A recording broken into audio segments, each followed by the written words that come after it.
Okay, good morning. So, we are going today to talk about the second of the Torah portions in the second book of the Torah. The first book of the Torah was really the developing a biographical sketch and really guidance from the Hebrews, from our early generations before we're actually Jews. And it ends off, this first book of the Torah ends off with Joseph in Egypt in a position of power and his family back in Canaan and living through famine. He brings the family down. They're there in Egypt as honored citizens. And Jacob passes away. And then we move on to the first book of the Torah, which is what we read yesterday in synagogues around the world and what we discussed last week. First book of the Torah opens up with very briefly the idea that they're in Egypt, but very, at least in literally, they quickly turn from honored citizens to other. The xenophobia set in, and the oppression of the Jews set in.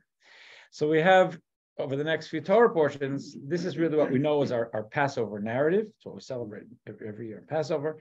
And it's really something, it's not only celebrating Passover, looking at the Torah, the idea of the liberation from Egypt is something that comes up many, many times in the Torah. And the idea of us remembering that. As a matter of fact, it is a mitzvah. One of the 613 mitzvahs of the Torah is to remember every day, for us to every day remember that our ancestors left Egypt.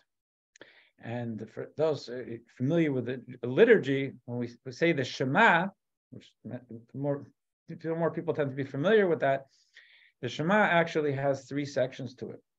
And they're scriptural. And the third section, it was inserted because it mentions the fact that we left Egypt. And the rabbis of the Talmud said, since everyone says the Shema twice a day, and we want people to remember to also think about Egypt, they slid it in there. It's a little manipulative, but this way they get us to do that mitzvah, remembering the leaving Egypt. Why do we need to remember leaving Egypt? Obviously, it's a major national event, but there is in more spiritual rhythm of how we look at this and how it's understood is that leaving Egypt is really for us an individual daily exercise, because everything in Torah should be hopefully seen as a personal narrative. It's not just us reading about that figure or something God told someone in the desert 3,300 years ago. It's the story of our lives. And in this case, we are Moses, there's a Pharaoh within us, and Mitzrayim, the Hebrew word for Egypt, means in the Hebrew, it means constrictions. It means a narrowness, a tightness of space.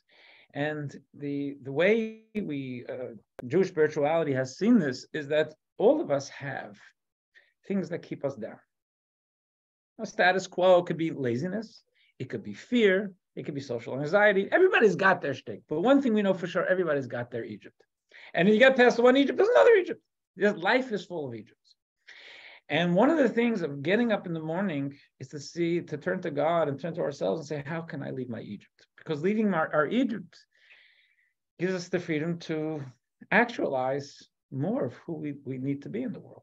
So this is really, it's a daily saga. That's what our rabbis told us. Didn't just say, sit back and remember 4th of July every day. It's nice.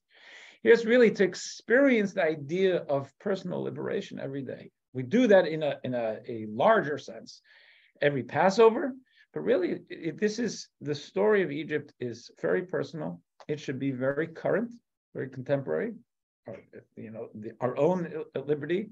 And there's this idea of there's a Moses within us, and there's a Pharaoh within us. In other words, we have our own potential or access internally for liberation. There's that Moses within us. We also have that weaker part of us, or it may not be so weak, it may be a strong part of us, but morally weaker part of us that stands in the way of our liberation. That's going to be our conceptual Pharaoh. So that today's discussion is going to go with that rhythm. We're going to be talking about the narrative as it happened, as the Torah talks about it, but it's very much about also what it means to us, our Pharaoh, our Moses, our inner liberation, and our struggle. So the part we're talking about, we're going to zero in on, actually, in talking about it, I want to mention something that was last week, and what we mentioned, read yesterday in synagogues, and then get to this week.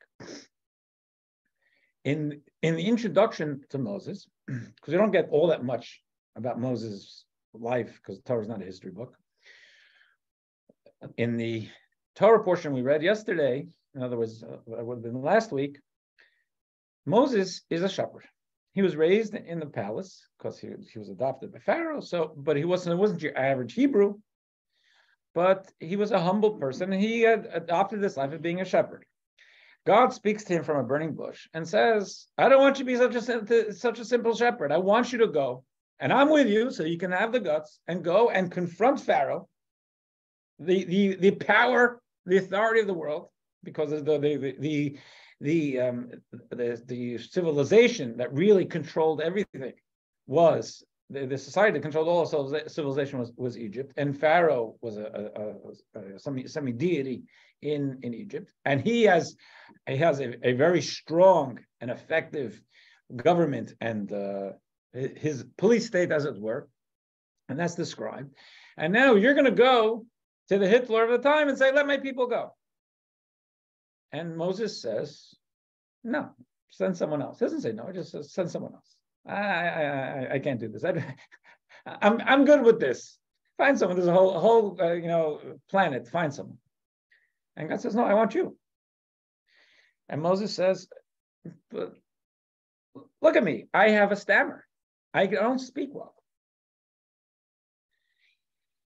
And God says, no problem. Your older brother Aaron, he's got a golden tongue. When you go back to Egypt, you'll see he'll be coming out to meet you. He'll be happy to see you, and take him along. He's going to be a guy. He's going to help explain it what you want to say. That was last week. This week, as we're going to see, again, God tells him, go to Pharaoh. He's gone to Pharaoh. Another time, go back to Pharaoh. This time he says, I can't speak. He doesn't say, the last week he said, I'm heavy of mouth, my tongue, I have a speech impediment. Here he says, I can't speak. He's much more absolute. It doesn't work. And then God says, no problem. I got a novel response, an answer to that, solution. You got Aaron, which is pretty. You'd think a kid would ask us, we've been through this. We went through the problem. We got the solution. So why are we doing this dance again? So let's look at this. Okay, we're going to split the screen, share the screen. Okay, so this will be with text. Just move this over here. Okay, text. No, that's the overview. Text 1A. It says here, God spoke to Moses saying, okay. I'm sorry, page 20 in the books. Oh, if you don't mind, thank you. So this text 1A, it says, this is from this week's Torah portion. God spoke to Moses saying, come speak to Pharaoh, the king of Egypt, and he will let the children of Israel out of his hand. In other words, out of his land. In other words, you're going to be successful. Now, Moses is a guy he doesn't have the self-confidence, and he's facing a truly formidable foe. But Moses spoke for God, saying, the children of Israel do not hearken to me. How then will God hearken to me, seeing that I am of closed lips? How then Pharaoh hearken to me, seeing that I am of closed lips? In other words, Moses here, and again, and we're going to go to the first one. Also, this is the second time this is going on in the narrative. One was last week. This is this week. And now he says, I'm of closed lips. Whereas the week before, he says, I have a stammer, more, that I'm heavy of tongue, or whatever. So in text 1b, we find what does God answer? God spoke to Moses saying, I am God, speak to Pharaoh everything that I speak to you. But Moses said before God, I'm of closed lips. It actually goes in this interchange, it happens twice. I'm closed lips, so how will Pharaoh hearken to me?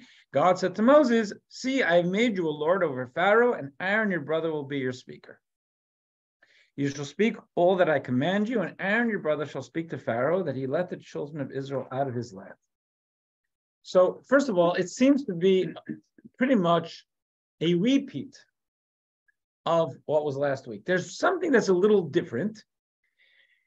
Here he says, you should speak, even though you told me you can't speak, but absolutely, speak anyway. But Aaron, your brother, will also speak. So if you look at text 2, you shall speak. Rashi tells us on the spot, once every message as you have heard it from my mouth, and Aaron, your brother, will interpret it and explain it in Pharaoh's ears. So the simple interpretation of this is that Moses, you say it, you don't speak well, it's okay. Say it anyway, and Aaron's going to be with you. He'll help Pharaoh understand what you're trying to say, but you need to speak. You can't just sit there and look pretty, which kind of sounded like the first time that the spokesman would be Aaron. So here, they take you back to the first time. Let's take a look at that. Last week, what we read yesterday in Shul, in text 3 on page 23, Moses said to God, I beseech you, O God, I am not a man of words, neither from yesterday, nor from the day before yesterday, nor from the time you have spoken to your servant, for I am heavy of mouth and heavy of tongue. Okay? It doesn't say I have closed lips, which means nothing's coming out. It's heavy of mouth, I don't speak well. God said to him, don't worry about it. You're talking to God. Who gave man a mouth, or who makes one dumb or deaf or singer blind is not I, God. If I want you to speak, you'll speak. And God's wrath was kindled against Moses. And he said, is there not Aaron, your brother, the Levite?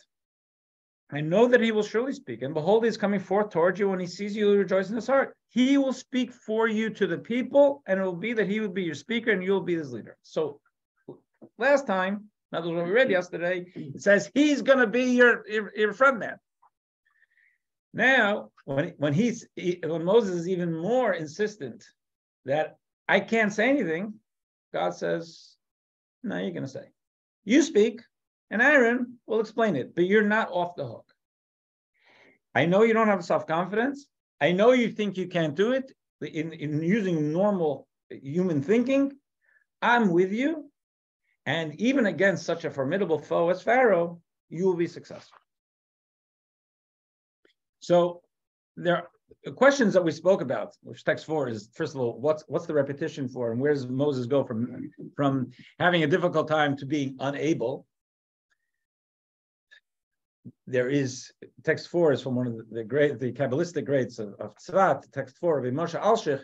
He asks about this a very simple question. How did Moses repeat the goddess claim of I am of closed lips? We've been through this. Did he not make this claim earlier so he could repeat it again here? Not only that, when Moses first made his claim of the children of Israel, then I hearken to me, I am of closed lips. God answered him, who gave man a mouth? So you're talking to the divine. Moses knows who he's talking to. If God comes along and talks to me, send me to a doctor. But if I was Moses and I thought, I knew that God was talking to me, and I said, but I can't do this. He says, I want you to play the violin like Yo-Yo Ma. I said, I never did it. He said, I'm God. I'll go buy a violin. You know something? If God wants me to do it, we'll do it. But it will take you only once to hear from God to go by the violin. Why do you have twice? But you see, Yo-Yo Ma plays I was wondering, does he do a violin or cello? Yeah, whatever it is. Yeah. Okay. I knew I was waiting for someone to tell me what it really was. Okay. It's Stock Pro. That's who It's like Perlman. That's it. I should have stuck with the tribe. Yeah. So the question is, if God comes to you about the violin, you go buy it from the first request. Why did God have to talk to Moses twice? That's one of the questions. And that's what he says right here. Look, it is astonishing that the person who this reply could go ahead and repeat the claim a second and third time. What's Moses' problem? Well, what's God's problem? God is God. He shouldn't be repeating anything. Well, it's not up to him. The teacher repeats when the student's not listening. But that's teacher and a student, that's God, that's whole different. God doesn't take away free choice. But Okay. doesn't overcoming fear means you have faith, so he's afraid because he doesn't have the faith that he can do it. So. Fair enough, and I will go with that. And then we do see Moses. Clearly, he was afraid, and clearly, so there was something lacking there. But we thought it seemed the first time that we got that down, and now we kind of regressed. It would seem, and and I want to get into a second. This is a very human story, so I think that's part of it. Is that we have things we're afraid of.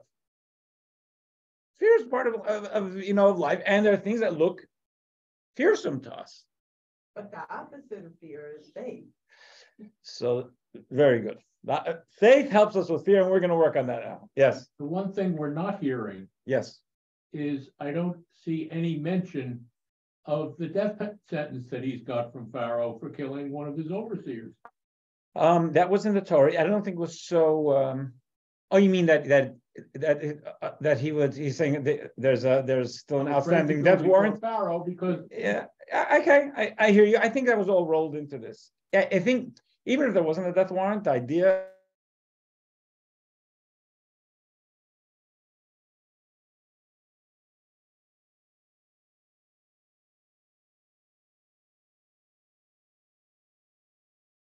of a Hebrew coming and have the chutzpah to go to tell Pharaoh, stop what you're doing. Let's take a look at this. The Rebbe tells us in text 5.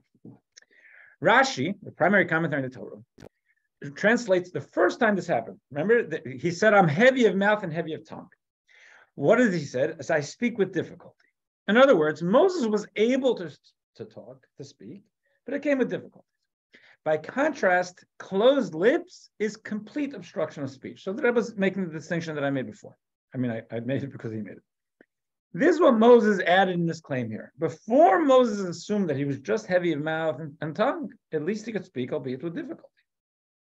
To that end, taking Aaron along was enough, as he would be able to expand and explain whatever Moses said cryptically to Pharaoh. Moses was saying, I'm going to have a hard time. I'm going to have a difficult time. You give me Aaron, I think we can make a go of it.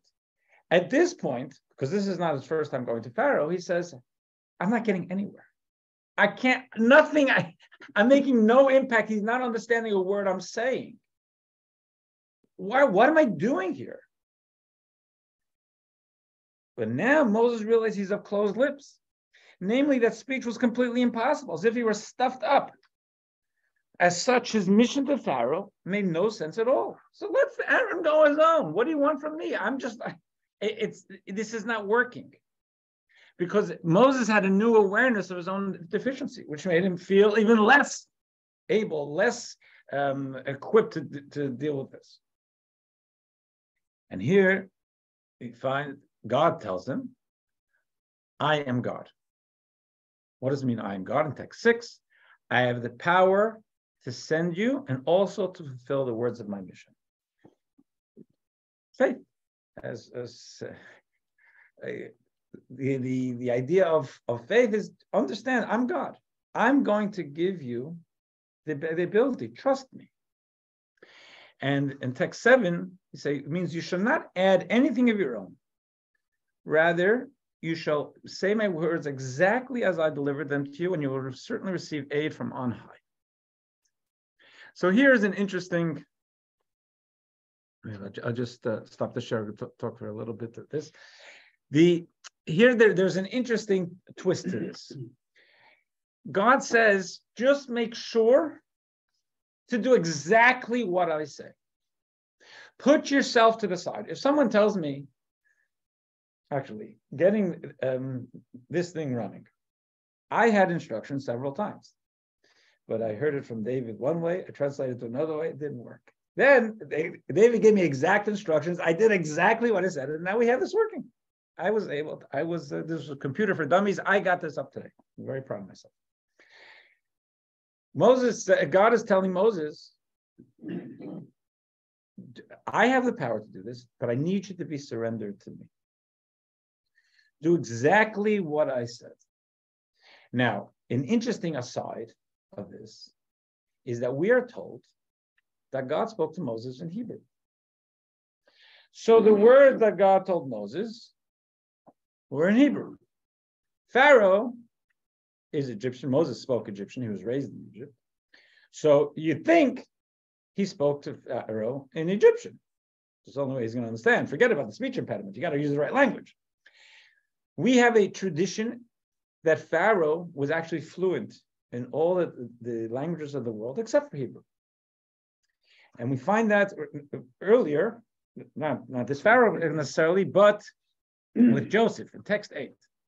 When Joseph appeared before Pharaoh, in every language that Pharaoh spoke with him, he answered him.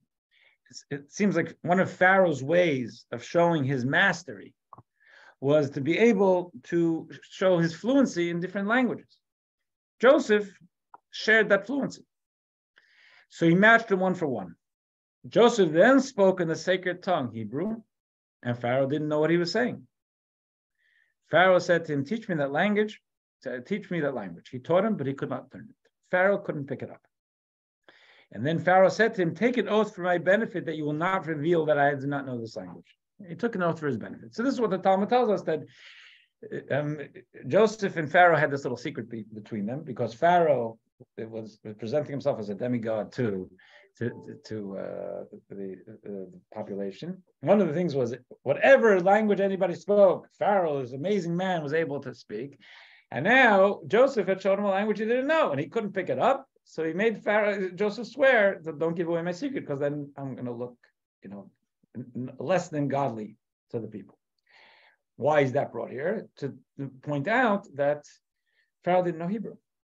It wasn't necessarily the same Pharaoh. It was hundreds of years later. The Moses Pharaoh for Moses and Pharaoh for Joseph is not the same. Correct. I guess the reason they're bringing it here is, at least one might say, can assume that it wasn't passed on as a Pharaohic thing. So if he understood Hebrew, he understood Hebrew. But if he did not, then it was even more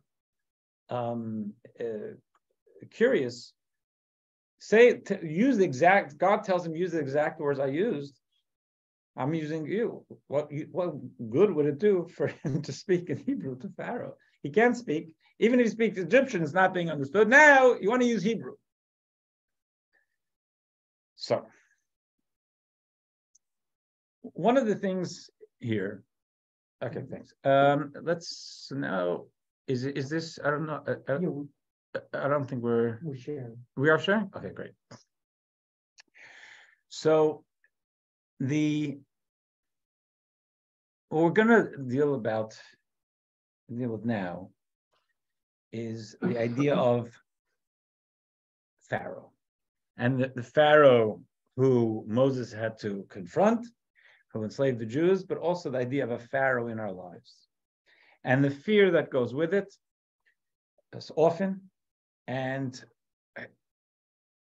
our ability to be able to overcome our Pharaohs. What is the thing what does God tell him? One of the things that God tells Moses is, I have made you a lord over Pharaoh. Actually, the Hebrew word is the same as like for God. He's not saying I made you God. That word for God means a controlling force.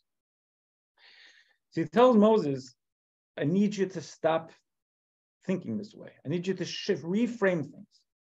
Stop thinking of yourself as this vulnerable human being under the control of this evil force, Pharaoh. I understand it looks that way. I'm telling you, you have the power to break Pharaoh's grip. I'm making you a lord over Pharaoh. Reframe how you see yourself. See yourself as more adequate.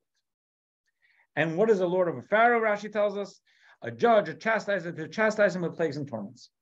So the first thing he needed to do was what God told Moses to do was not to argue with Pharaoh, was to take a strong stand with Pharaoh. There are some times, of course, we're intelligent human beings, and sometimes you want to be able to talk things through and explain to someone who disagrees or is doing something wrong, so that they can digest and process rationally what you're hearing and maybe change their perspective, maybe change their behavior. There are some times when engaging is the wrong way. And sometimes they put down your foot and say, this is wrong. And until they're going to recognize that you're not intimidated and that this isn't a discussion and a debate, but what they're doing is immoral or wrong, and open their ears to see the power. There was a story about a great rabbi of the late 1800s, early 1900s, known as the Chafetz Chaim, Rabbi Yisrael Meir of Radin. He's well known. And as the story goes, there was a governmental decree about against Jewish education, and this old man was brought to before this hearing of higher governmental officials, and he didn't speak the native language that well. He's an old man, and he had younger people more adept at being able to make proper legal arguments. And they did. But then the Chafetz Chaim stood up and he started to cry. And he started to speak in Yiddish from his heart about how horrible this was. And then he sat down and an interpreter stood up to explain it. And whoever was, the head honcho at the time said, there's no need to explain.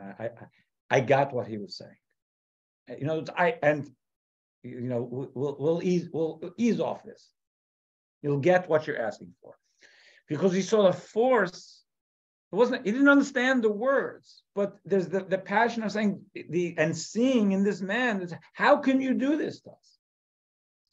So one of the things of Lord over Pharaoh is God is telling Moses that you do have the power, but the strategy here is one of recognizing and an approach to the negativity, saying, who do you think you are? And let's look at text 10. Moses' role in speaking to Pharaoh was not explaining anything to him. That was going to be Aaron's role. Rather, Moses' role was to assert authority in a harsh manner through the plagues and suffering. This explains our topic of discussion. Moses' task was to tell Pharaoh, let my people go, with a brazenness and anger that would intimidate Pharaoh with the sheer force of his speech, as well as Moses' body language, such as his face. And let him understand that this was no laughing matter. Plagues and suffering were coming. Now, I use the example that if someone is doing something, comes to my office to tell me they're doing something wrong, something that's self-destructive, destructive to their family, but it's a strong passion of theirs, I can try and talk to them, and I will talk to them. But often to be able to look someone in the eye and say, she's going to kill you in court, or that this is going to kill, you're going to die from this. You have to shock someone sometimes. And here, Moses' speech, what God is telling Moses' speech is, don't reason with him. Wake him up. Then maybe he'll hear something. So you, Moses, the fact that you're not eloquent and the words don't come out well, or you're not even speaking his language, is irrelevant. You mean it.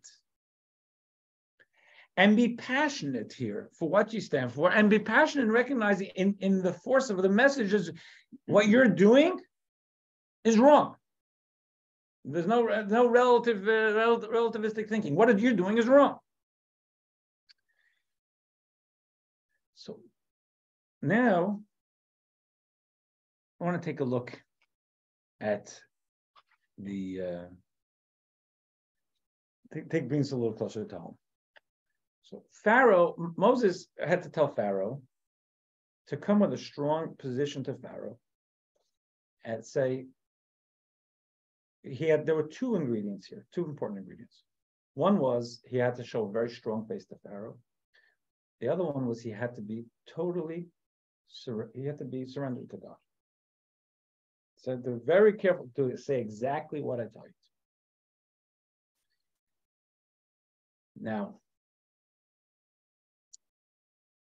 within our own lives, and we'll see later, there'll be a quote a little bit later, we have our own Egypts. We have our own issues.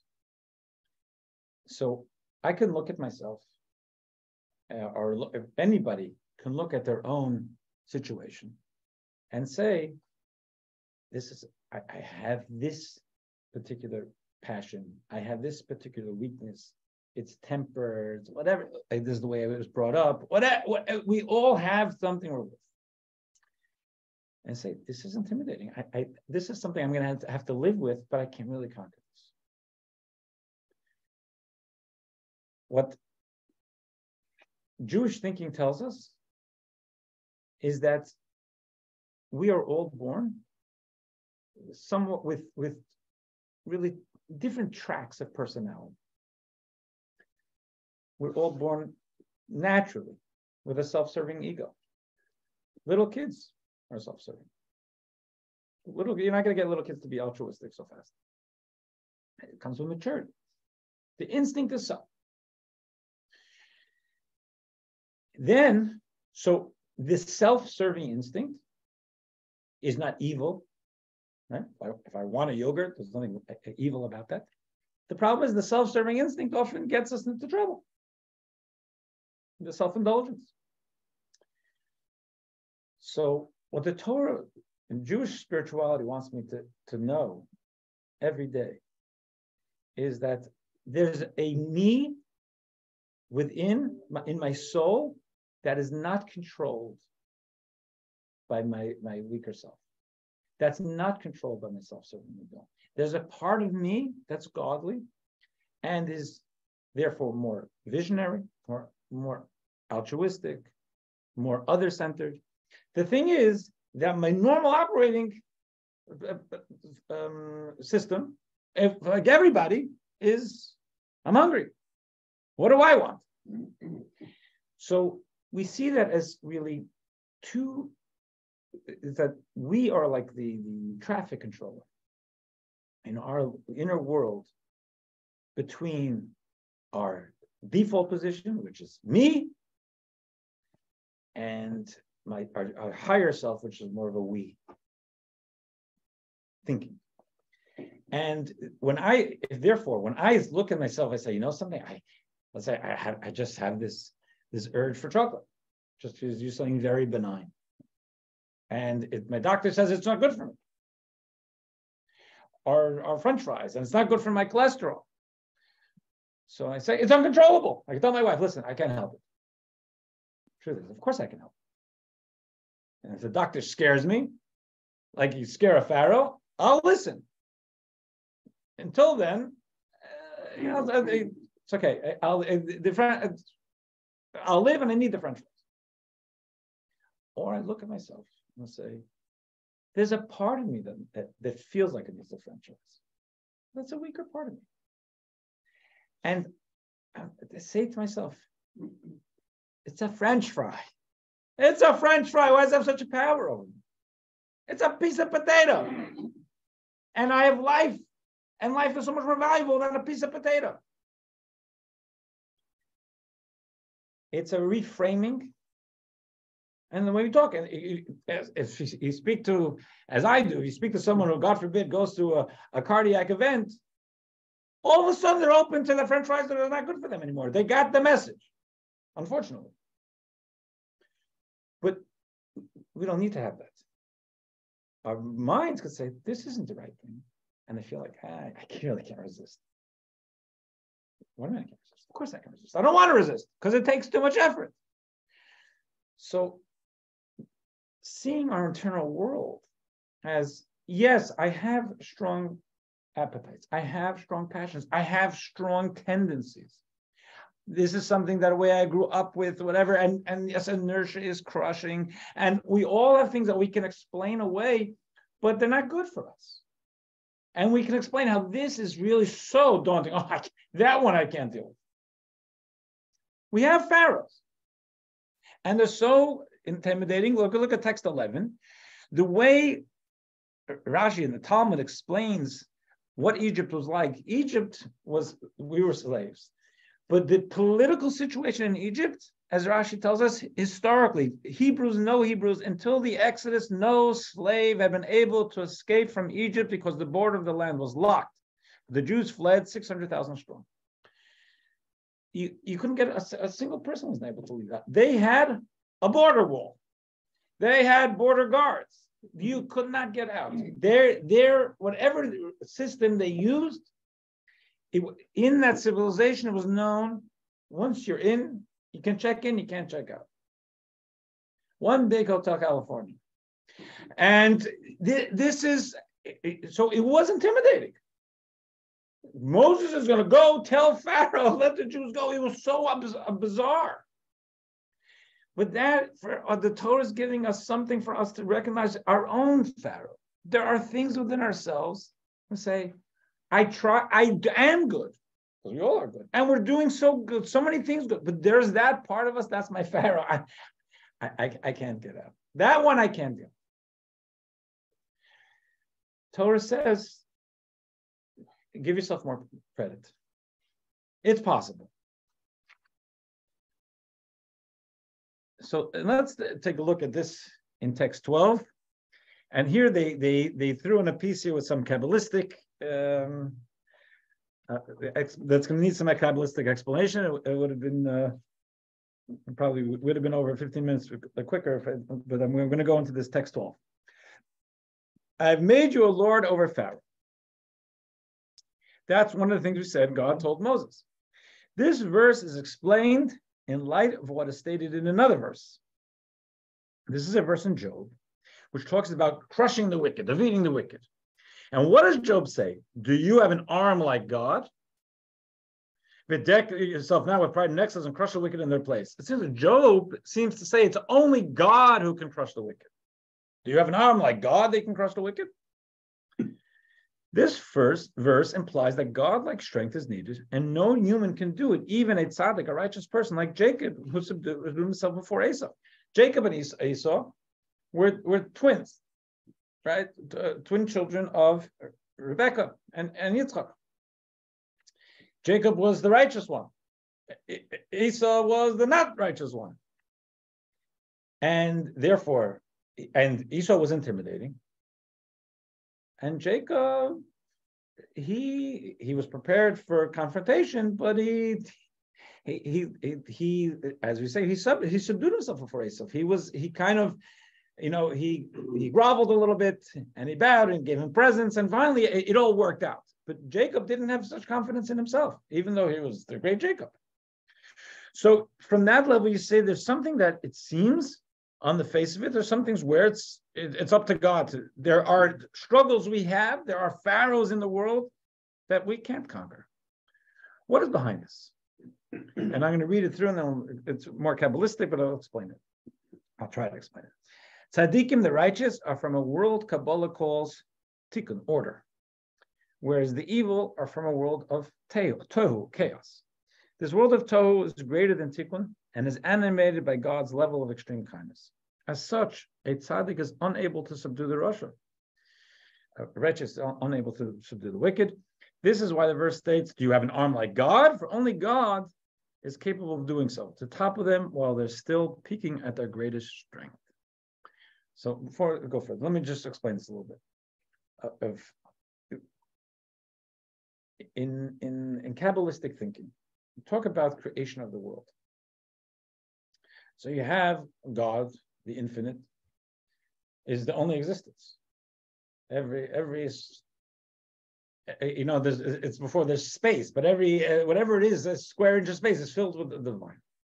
God is one, God is the only. Now, God wants to create a world, beings like me and you, who feel ourselves, I'm me, you're you, and there's God maybe, right? I think there's God. Someone else says no, right? Because God, it's the existence. What we know exists is a can of seltzer. God, we can debate.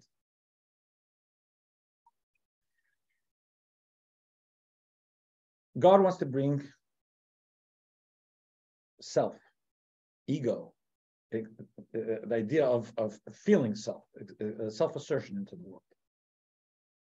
So the first burst of that says that God brings this pure sense of self into the world.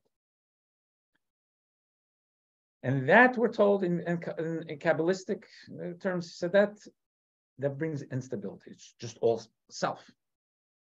There's other. And that he doesn't get into it here, but there's something what they call shattering of the vessels. The world can't survive that. So then God says, I'm going to make a world of order where there is more of a, hopefully more subdued sense of self, and that we have the ability to also draw godly consciousness so that we temper the sense of self, realizing that it's not that I exist, but I exist for a purpose, something higher in God. But the untrammeled revelation of self is part of the cosmos. And that's where, in Kabbalistic thinking, that's where the pure, crude, just I exist comes from, even within us. The part of me that will want something that's not good for me, that I think God wouldn't want for me. It's why? Because I want. There's a whisper there of that tohu. When we spoke about Jacob and Esau, the Kabbalah talks about them as those two worlds. Esau is untrammeled, I exist and I want. He's the world of tohu. Jacob is the world of tikkun, of order. But the world of tohu has a lot of strength to it. In Kabbalistic, in Jewish spiritual thinking, our weaker side, we call it the animal soul, as distinct from the divine soul. Animals have a lot of strength. Animals, there's brute strength. There's just because it's not the moral, something moral or godly, doesn't mean it doesn't have a strong presence in the physical world. And therefore, Pharaoh, we say, Kabbalistically, we say Pharaoh was someone who truly did. He was tapping into, he was drawing down, evil a guy as he was. He had this, he was connecting with this idea of pure arrogance and self and strength and control. Matter of fact, the Talmud makes a statement that when a wicked person is at the peak of their peak, don't mess with them.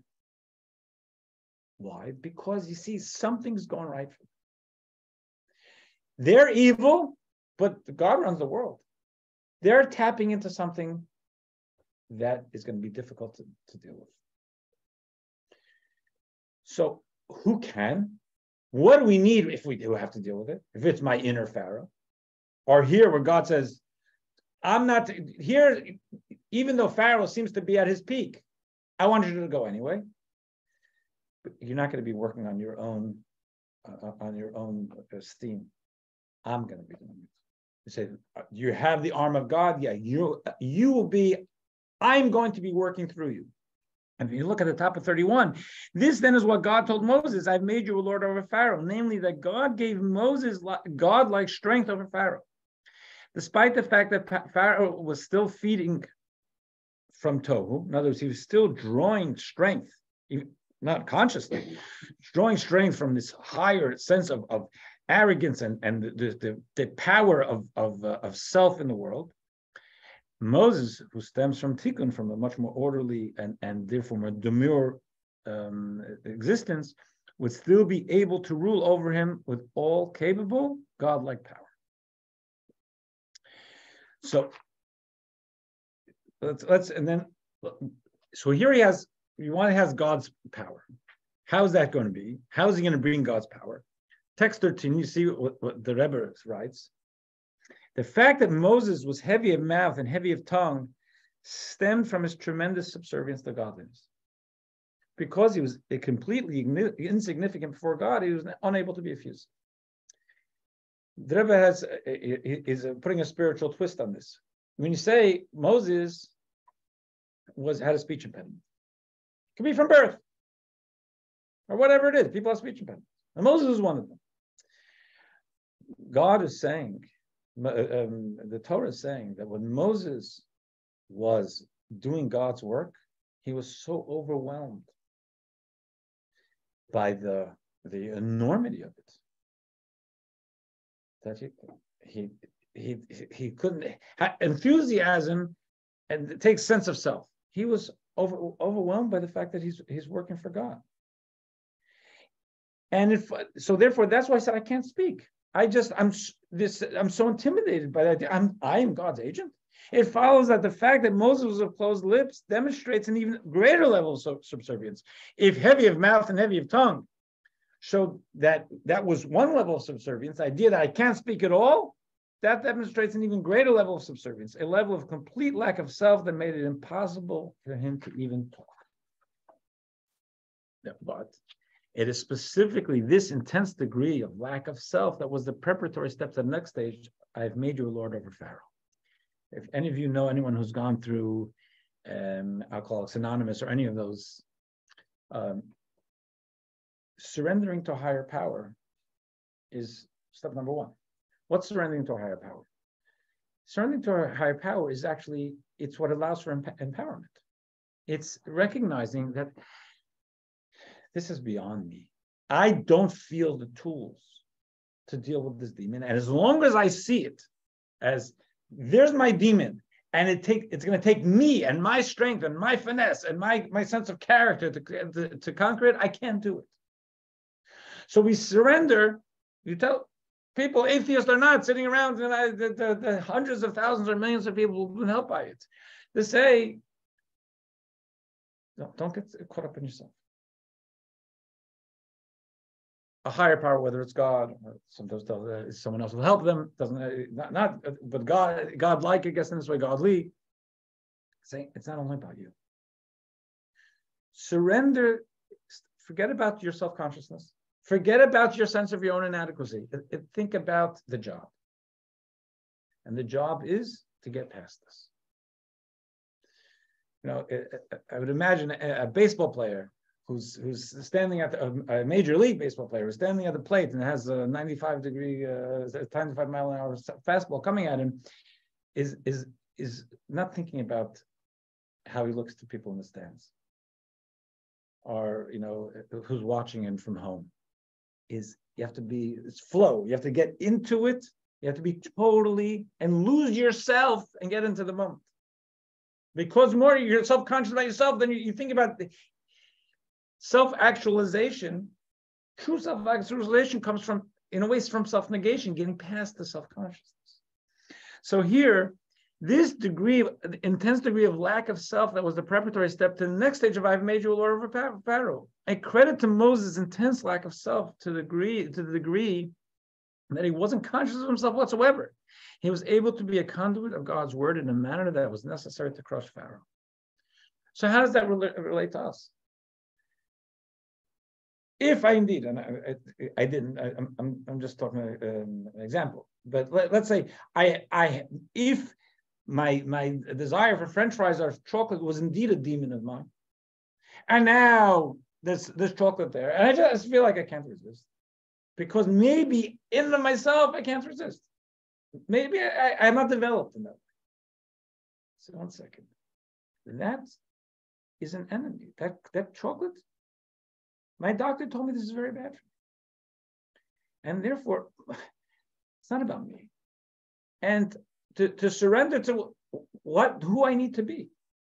God created to me. So the idea my family needs me. Whatever it is, it's not just about me and my appetite. Surrendering to something higher. Here, obviously, surrendering to God. So that if it's just about our skills and our strength and our willpower against a problem, sometimes we're going to lose. That's why you have Alcoholics Anonymous. If we are going to allow ourselves to be a conduit to something larger than us and more capable than us, especially with faith, we can do it. So it's interesting. I was thinking this morning as I was looking at this, there's an expression, God doesn't give people any challenge they can't handle. That's actually not the way. I know I believe that in the abstract. I know some people have a hard time with that, and it depends who you say it to. Because someone's in the middle of a struggle, you don't say it to them. But the Torah way of saying it is a little different. It's that God is not doesn't give us an unreasonable situations. In other words, maybe a little distinction. What I was saying is, doesn't give me something I can't handle. Maybe there's something I can't handle. If you're just talking about me and my willpower, me and my strength, maybe I can't. But if I open myself up to something higher than me, then I can. So, yeah, would the message be that by surrendering, you actually gain power? Yeah, I think that is a. Not that I'm an expert on this, but I believe that that's a central message of the whole Alcoholics Anonymous, whatever that original book, I forget what it's called, is that we gain, we self-actualize, right? It's like self-actualization comes through self-negation, not the sense that we're negating ourselves, but we recognize it's bigger. It's beyond us, but we can access beyond us. And therefore, we shouldn't get so wrapped up in our own frailties, because we can channel strength from beyond us. And then here's another element here that the founder of Chabad gives us as he has a book called Tanya, which is the primary book of Chabad thinking. And there are 5 sections of the Tanya, and the first section has 53 chapters, and it's largely a psycho-spiritual analysis of how we operate and ways of thinking that can bring us better into more meaningful lives, more disciplined lives. One of the things that the founder of Chabad, Rabbi Zalman, suggests in text 14, he says, grow angry with your animal soul, your evil inclination.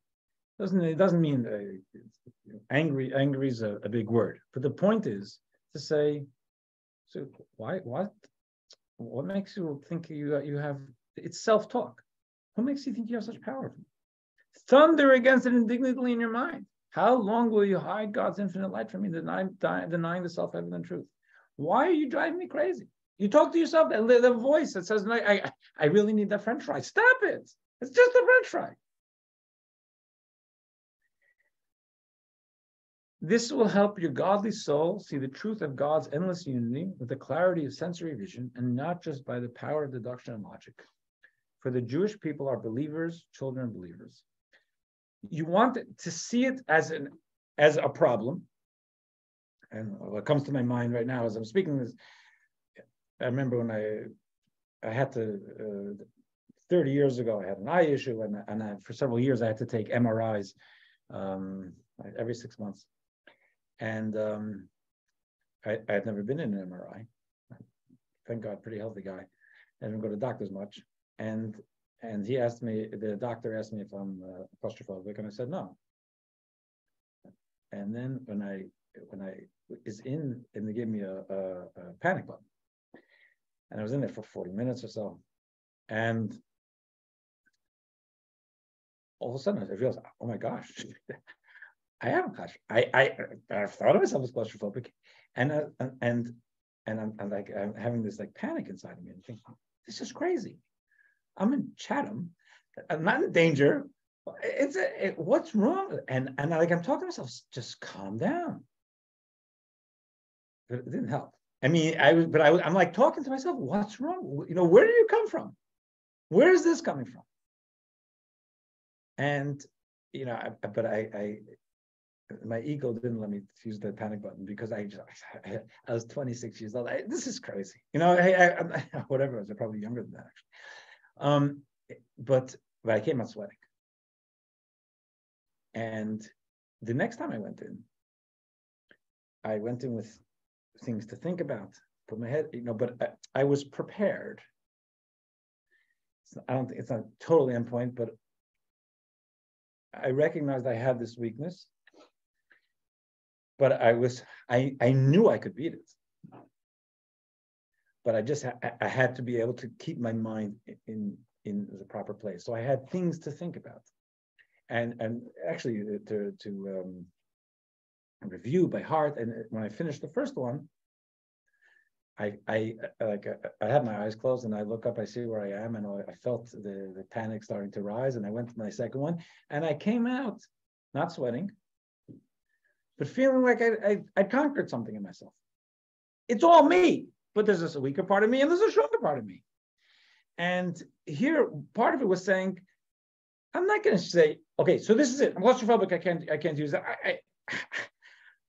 I know that sometimes there's some things you just can't solve without help from above. That's fine. But here it's in our inner struggles, we're saying is look at it and say, it doesn't have to be that way. What looks intimidating to you, what looks so frightening to you, that's just the way it appears. It is, sure, Pharaoh was for real, but it's ultimately a lot of the fear is in your head. Now, to wrap this up, we have on page 33, it says, the same Rabbi Zalman writes, every Jewish soul has an element of Moses, our teacher. There's the Moses within, the Kabbalah tells us. Therefore, we have the inner Pharaoh, we have the inner Moses. And here the Rebbe spoke about Moses, he's speaking about his father-in-law, who had been the Rebbe before him. And he said, he's the Moses of every generation has a Moses. So here the Rebbe is saying in text 16, when Moses lived 3,300 years ago in his generation, he possessed the power to subdue evil with suffering and plagues, even when the evil was peaking. Because he was able to be so subservient to God. And so it is in every generation. The leader of the generation, the extension of Moses in each generation, as the Zohar says, possesses the power to break through all opposition to holiness, even when it is peak. So what the Rebbe was saying in this year, in this talk, and he was saying that since we're connected to, he said his father-in-law who had already passed away, by connecting with the leader of the generation, the Rebbe, again, he calls his father-in-law the Rebbe, we have nothing to fear or worry about, for we are equipped with Moses' power to break all opposition with plagues and suffering. Of course, we must behave in appropriate and peaceful ways, which is what the Rebbe wants. We know that when we are connected with the Rebbe of the generations, then we have nothing to be afraid of. We connect by learning his Torah and follow his guidance. Following his guidance, when we do, we will overcome all opposition. So the idea of what we're taking out of this in our personal exodus is this idea that just like Moses was dealing with something fearsome in a real way, but God said, you're not alone. I'll be with you. And don't even negotiate. See him for who he is. And let him know you see who he is. And surrender to me, and I will be with you. You will have the power to push through him in our own lives. To look at our struggles and say, this is, yeah, I have this issue. But that's not me. I'm me. I have a soul that's pure. And I have a challenge. The challenge doesn't define me. And I see you challenged for who you are. And I'm not going to just surrender to you. I'm going to surrender to something higher than you, God, who can help me push through you. So if you look at the key points, I'm just going to stop the share if that's okay. Mm-hmm. Okay. Moses first assumed his speech was impaired. So Aaron accompanying him to talk to Pharaoh was sufficient. Later, he learned that he was entirely unable to speak, so he resisted God's request to approach Pharaoh. Number 2, God not only instructed, but empowered Moses to speak to Pharaoh, exactly as he heard it. Aaron's role then was also to translate from Hebrew to Pharaoh's language. Number 3, the purpose of Moses delivering God's word was not to reason with or persuade Pharaoh, but rather to simply crush him under God's will. Number 4, Pharaoh in Egypt represented a spiritual supervillain that was impossible to vanquish while he was speaking. Only God could overcome it. Next one, Moses' role then was to be completely subservient to God and deliver that godly power to Egypt and crush it underfoot. Actually, I'll bring this back so you can all read the share screen. Thanks. Is this it? What? Maybe not.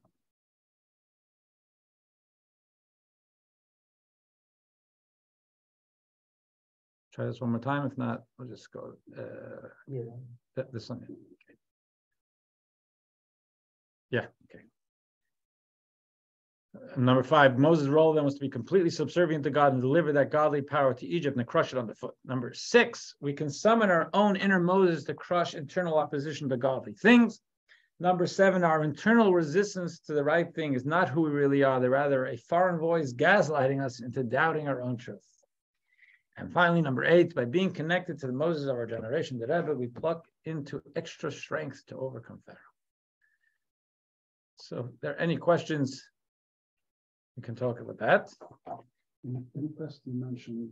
there's a question here. We'll say, yes, in the past you mentioned, and you said again that in every generation there is a Moses. Yes.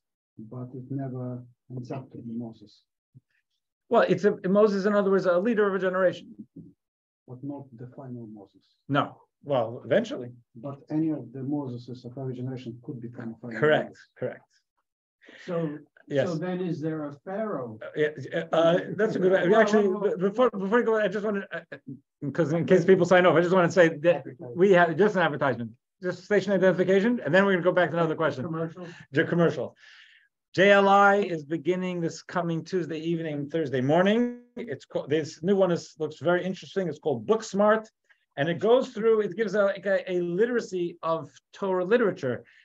The Torah, then the Medrash, and number 3 is the Talmud, then Jewish law. Number 5 is Musar and Jewish philosophy. If you know what Musar is, or if you don't know what Musar is, then we really should have a class. And number 6 is Kabbalah and Hasidism. Okay, yes. Yeah. This is the 24th, which is not this Tuesday. So maybe next week. It's the following week. The following week. I know what it is. No, oh no, not this Tuesday. I didn't mean this Tuesday. I apologize. Not this Tuesday. A week from Tuesday, right? Okay. Steve is asking. So the Moses of our generation. So we have a Pharaoh of our generation. I grew up in the 50s and 60s. I saw the movie. Charlton Heston was Moses. Yes. Yul Brynner was Pharaoh. Right. Okay. Is Pharaoh a title? Wouldn't it be the Pope or the Ayatollah, the Pharaoh? Because if Jacob had contact with Pharaoh and these people had contact with, are we talking about? Pharaoh was a general name for an Egyptian king, and they called him Pharaoh. So I guess in English you could say the Pharaoh of the time. You could say that, yeah. Okay, so we're not talking about the same person over again. No. Okay. It's like Caesar, I guess. Right? Yeah. A bunch of Caesars. Okay. Not the salad.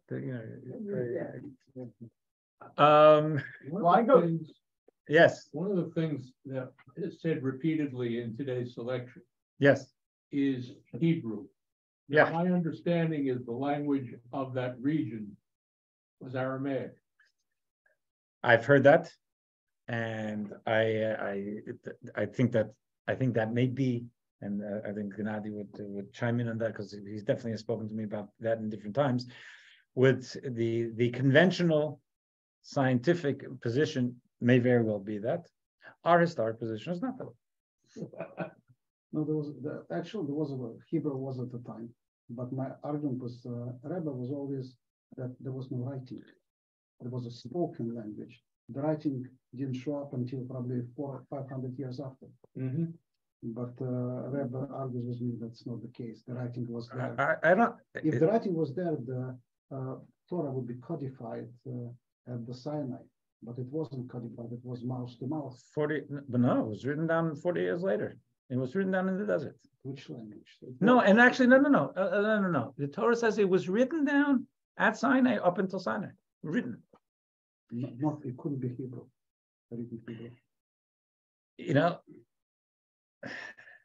we live and learn, and all of a sudden we look and say something that what science, look at the science times over a span of a year, you're going to see things change today, what we thought was true yesterday. All right. So you have an issue with French fries, right? I don't have an issue with French fries. I like French fries. I don't have an issue with them. They like me, I like them. I have a problem when I leave here to go home. Yeah. Blind my right eye and drive right past the bagel place because I know that bagel place. No. And when I go shopping, I pretend that the checkout, the cashier at the checkout is my cardiologist. I know. Well, that's it. You frame things in your mind so you're able to deal with it. I have to do it. I joke about the French fries, but the truth is I try to stay away now. All right, everyone have a great week. Thank you, Rabbi. Thank you. Thank you. Bye-bye. By the way, yes.